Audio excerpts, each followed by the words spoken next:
le métier de président de la République ne laisse que peu de répit aux personnes qui l'occupent. Mais souffler et décrocher de l'Élysée est parfois plus que nécessaire pour revenir en pleine forme.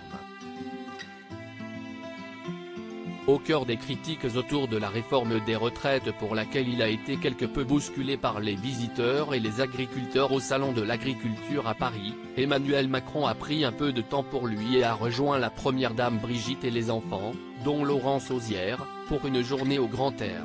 CIST à la Mongie, station de ski pyrénéenne très appréciée du couple présidentiel, qu'Emmanuel Macron a retrouvé les siens le dimanche 26 février.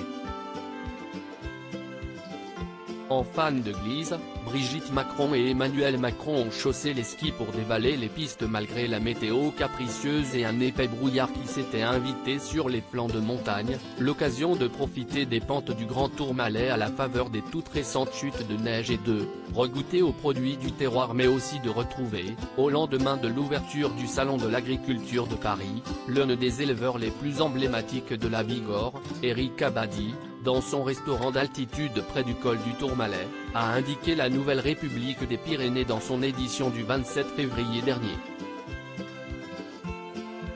Au programme donc, détente et évasion en famille et repas de montagne comme toutes les autres familles présents à la Mongie.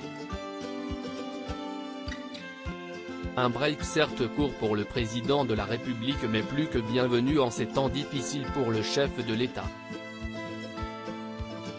Après plusieurs confrontations au sujet de la réforme des retraites lors de ses déplacements, le président est déjà parti pour une tournée africaine de 72 heures. Brigitte Macron aspire à une vie plus simple. Ce rythme effréné, Emmanuel Macron devra encore le tenir quelques années. Réélu en 2022 pour un second mandat, le président a donc signé pour 5 années supplémentaires au palais de l'Élysée. Si Brigitte restera un soutien quoi qu'il arrive, la première dame n'aurait pas été emballée par l'idée d'un nouveau quinquennat. Quelques proches nous ont dit qu'elle aspirait à une vie plus simple et qu'elle était moyennement fan de l'idée d'un second mandat, révélait à l'époque dans Gala Gérard Davet, co-auteur du livre Le traître et le néant. Brigitte Macron va donc devoir s'armer d'encore un peu de patience pour goûter à la sérénité.